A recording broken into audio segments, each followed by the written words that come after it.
हाँ बच्चों, KN Maurya classes में आप लोगों का स्वागत है। आज हम लोग क्लास 12th में जो पढ़ेंगे वर्तमान गेहूं की उत्पत्ति। जो पढ़ा जा रहा था ये बहुगुणित प्रजनन, पॉलीपोलाइड ब्रीडिंग, उसमें वर्तमान गेहूं की उत्पत्ति कैसे हुई, जो आज टिटकम एस्टिवम के नाम से जाना जाता है, जो हेक्सागोनल हेक्सा पॉलीपोलाइड हेक्सापोलाइड है, खष्ट गुणित है। चलिए, ओरिजिन ऑफ प्रेजेंट व्हीट, वर्तमान गेहूं का उद्भव कैसे हुआ बच्चों। तो कई साल पूर्व, बहुत पहले जो गेहूं बोया जाता था, उस गेहूं को आइकॉन व्हीट कहते थे। जो ईसा पूर्व गेहूं हम लोग बोते थे, हमारे पूर्वज, उनको व्हीट, वर्तमान गेहूं का उद्भव जो था आइकॉन व्हीट था। जंगली जाति की खेती होती थी। ये आइकॉन व्हीट जो है वाइल्ड स्पीसीज थी, जंगली जात थी। तो ईसा पूर्व जो गेहूं की आइकॉन स्पीसीज थी, वो जंगली जात की खेती की जाती थी, जिसका बॉटनिकल नेम, वानस्पतिक नाम टिटिकम बोएटिकम था। टिटिकम बोएटिकम, बॉटनिकल नेम टिटिकम बोएटिकम, जो डिप्लॉयड थी, द्विगुणित थी, और इसमें डिप्लॉयड क्रोमोसोम 14 थी। इसी के समानांतर एक दूसरी जाति थी, उत्पन्न हुई, टिटिकम मोनोकोकम। टिटिकम मोनोकोकम इसी के समानांतर थी, जिसमें द्विगुणित गुणसूत्रों की संख्या इसमें भी 14, जो दोनों एक दूसरे के समानांतर थे। टिटिकम बोएटिकम के समानांतर टिटिकम मोनोकोकम थी। टिटिकम मोनोकोकम का संकरण, निषेचन, ध्यान दीजिए, यही मेन चीज है। टिटिकम मोनोकोकम का निषेचन, फर्टिलाइजेशन या संकरण वाइल्ड स्पीसीज, एक जंगली वाइल्ड स्पीसीज, जंगली जात की घास से कराया गया। घास से कराया गया, जंगली जात की घास, जिसका बॉटनिकल नेम एजिलोप्स स्प्लेटोइडिस था। एजिलोप्स स्प्लेटोइडिस था। जिससे क्रॉस कराया गया जब इनका, तो स्टेराइल संतति उत्पन्न हुई। फर्टाइल नहीं हुई, स्टेराइल बंध संतति उत्पन्न हुई, जिससे टेट्रापोलाइड की ओरिजिन हुई। उस बंध संतति से टेट्रापोलाइड की उत्पत्ति हुई, जिसमें 28 क्रोमोसोम थे। गुणसूत्रों की संख्या कितनी थी? 28। बच्चों, इस जाति का बॉटनिकल नेम टिटिकम टर्जिडम था। क्या था? टिटिकम टर्जिडम। इस जाति का बॉटनिकल नेम, जो टेट्रापोलाइड की ओरिजिन हुई, वो टिटिकम टर्जिडम था। और इसके समानांतर गेहूं की जाति टिटिकम ड्यूरम थी। टिटिकम टर्जिडम के समानांतर गेहूं की जो जात थी, टिटिकम ड्यूरम थी।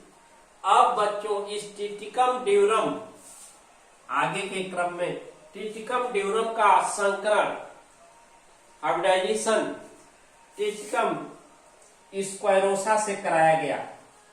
टिटिकम ड्यूरम का संकरण टिटिकम स्क्वायरोसा से कराया गया, नामक वाइल्ड क्रॉस, जंगली घास से कराया गया, से होता है, जिसमें 2n क्रोमोसोम 14 थे। अब इस पर इससे ट्राइपोलाइड स्टेराइल स्पीसीज बनी। ट्राइपोलाइड त्रिगुणित बंध जाति बनी, जो F1 जनरेशन थी, प्रथम पीढ़ी थी, और उसमें 21 क्रोमोसोम थे। इसी से बहुगुणिता की ओरिजिन हुई, पॉलीपोलाइड की ओरिजिन हुई।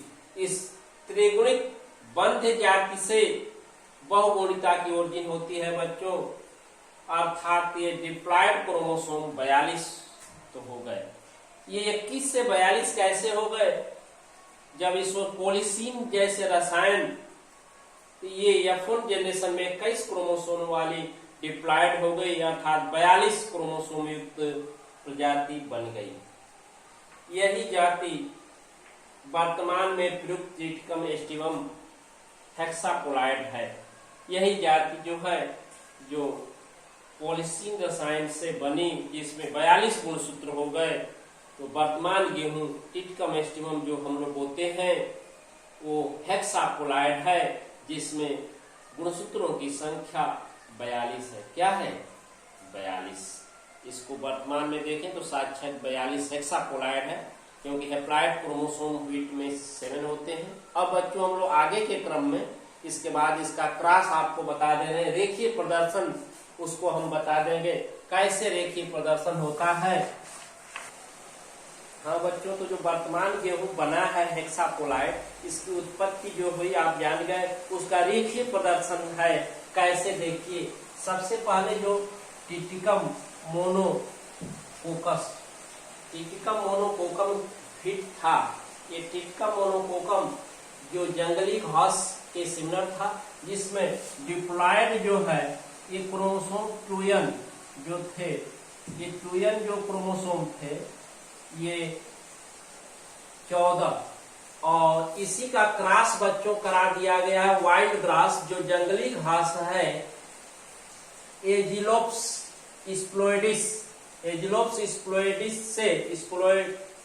से जो जंगली घास है क्रॉस कराया गया। ये भी डिप्लॉयड क्रोमोसोम की संख्या इसमें 14 है। दोनों में संकरण कराया गया, तो जो n अगुणित ये बने 7 हाइब्रिड बने। क्या बने? हाइब्रिड बने। तो इसको कोलिसीन रसायन का प्रयोग किया गया। कोलिसीन रसायन जो है हेप्लॉइड को डायरेक्ट डिप्लॉयड कर देता है। जो भी गुणसूत्रों की संख्या होती है उसको इस रसायन के कारण द्विगुणित हो जाते हैं, डिप्लॉयड हो जाते हैं। तो जो हाइब्रिड कोलिसीन से बना वो ट्रिटिकम टर्जिडम था। क्या था? ट्रिटिकम टर्जिडम। और ट्रिटिकम टर्जिडम जो है टेट्रापोलाइड व्हीट बना। क्या बना? टेट्रापोलाइड व्हीट बना, जिसमें 2n 4x के बराबर अर्थात 28 गुणसूत्रों की संख्या थी। उसमें टेट्रापोलाइड जो बना वो 2n 4x 28। ये कोलिसीन रसायन, कोलिसीन रसायन के कारण ऐसा हुआ, डिप्लॉयड हो गए। तो 7 7 14 और इसी का डिप्लॉयड हो गया, तो बच्चों गुणसूत्रों की संख्या क्या हो गई? 28 हो गई। अब बच्चों इस ट्रिटिकम टर्जिडम जो टेट्रापोलाइड व्हीट बना है, इसी के similar Triticum durum, Triticum durum इसी के सिमिलर समानांतर एक जात थी उस समय, जिसमें डिप्लॉयड गुणसूत्रों की संख्या 28 थी। इसी के सिमिलर, इसमें भी 28 गुणसूत्रों की संख्या है, और इसमें जो इसके सिमिलर था, समानांतर था। अब इसका क्रॉस एक दूसरी जंगली घास एजिलोप्स स्क्वेरोसा से कराया गया। स्क्वेरोसा से कराया गया जो वाइल्ड ग्रास है, जिसमें गुणसूत्रों की संख्या 2n 14 थी। क्या थी? 2n 14, और इसमें 2n 28। दोनों में संकरण हाइब्रिडाइजेशन कराया जा रहा है बच्चों। तो ट्राइपोलाइड त्रिगुणित प्रजाति, ट्राइपोलाइड उत्पन्न हुई। ट्राइपोलाइड अर्थात 3n, 2n इसमें क्या था? 3x। 2n द्विगुणित गुणसूत्रों की संख्या कितनी थी? द्विगुणित गुणसूत्रों की संख्या 3x थी। अब 21 गुणसूत्र इसमें थे, 7 3 21 है। Haploid number of chromosome wheat में 7 होता है। क्रोमोसोम 21 क्रोमोसोम थे बच्चों। अब इस पर कोलिसीन रसायन का प्रयोग किया गया, तो 21 गुणसूत्र वाला जो ट्राइपोलाइड वेराइटी था, F1 जनरेशन था, वो डायरेक्ट उस गुणसूत्र का दोगुना, आपको बताए थे कि जो भी नंबर ऑफ क्रोमोसोम होते हैं कोलिसीन रसायन के प्रयोग से डिप्लॉयड हो जाते हैं। तो कोलिसीन रसायन इस ट्राइपोलाइड वेराइटी जो F1 जनरेशन है, जिसमें गुणसूत्रों की संख्या 21 क्रोमोसोम है, उसको से वर्तमान गेहूं डिप्लॉयड गुणसूत्रों की संख्या 6 अर्थात 42 जो हेक्सापोलाइड है टिटकम एस्टिवम गेहूं की उत्पत्ति हुई।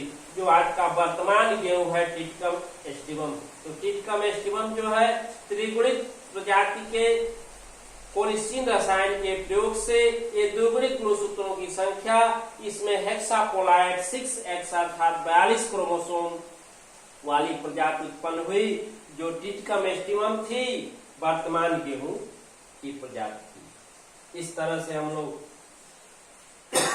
वर्तमान गेहूं की उत्पत्ति पढ़े बच्चों। अब पढ़ा जाएगा पादप प्रजनन का महत्व। 2 मिनट में आपको बता दे रहे हैं कि पादप प्रजनन का क्या महत्व है। हाँ बच्चों, पादप प्रजनन का महत्व, पादप प्रजनन का महत्व, इंपॉर्टेंस ऑफ प्लांट ब्रीडिंग क्या है। सबसे पहले उत्पादन में वृद्धि, इंक्रीज इन प्रोडक्शन। बच्चों, बढ़ती हुई जनसंख्या के लिए खाद्य समस्या को समाप्त करने के लिए ये प्लांट ब्रीडिंग पादप प्रजनन द्वारा ग्रीन रिवॉल्यूशन, कृषि के क्षेत्र में हरित क्रांति आ गई और नए नए जातियां, नई नई किस्में प्राप्त हुई, जैसे गेहूं की, मक्का की, धान की, बाजरा की इत्यादि नई किस्में प्राप्त हुई हैं, गन्ना की, जिससे अधिक से अधिक क्रॉप प्रोडक्शन हुआ, जिससे खाद्य समस्या का क्या हुआ, समापन हुआ। जैसे ग्रीन रिवॉल्यूशन में न्यू स्पीसीज प्राप्त हुई, न्यू स्पीसीज ऑफ व्हीट, गेहूं की जैसे NP4, NP52, कल्याण सोना 227 और सोनारा 64, ये जो है न्यू स्पीसीज ऑफ व्हीट हैं जो give the maximum crop production, ठीक है ना, जो अधिक से अधिक फसल उत्पादन देती है। इसी के साथ मक्का, गन्ना इत्यादि के भी जो है नई किस्में प्राप्त हुई। दूसरा है गुणवत्ता में सुधार बच्चों, इंप्रूवमेंट इन क्वालिटी, गुणवत्ता में सुधार जो है ये इस तरह के गुण वाली स्पीसीज हुई जो weedicide, insecticide and disease factors, रोग कारकों, बैक्टीरियल, फंगल, वायरल इत्यादि इन्फेक्शन से बचने के लिए इनके अंदर इंटरनल एबिलिटी थी जिससे वो बचते हैं, उनका प्रभाव कम पड़ता है।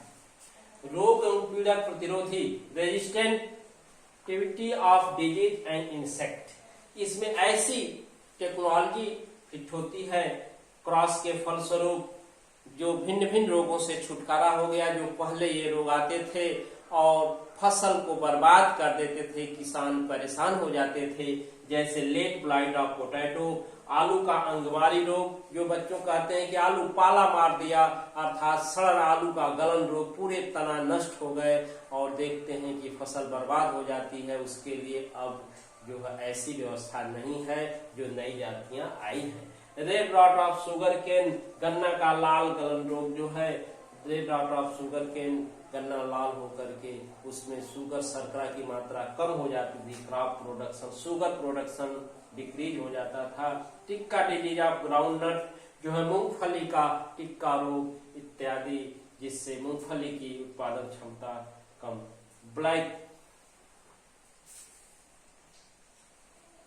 ब्लैक रस्ट फंगल डिजीज, काला कीट का रोग, जैसे पक्सिनिया ग्रेमिस जैसे रोग, टिल्डोस्पोर जो है गेहूं और जौ की काली बाली और भूरी बाली का रोग उत्पन्न करते हैं। तो न्यू स्पीसीज में ऐसा नहीं होता है, उससे छुटकारा मिलती है। बच्चों, विशेष मृदा एवं विशेष जलवायु हेतु किस्में हैं।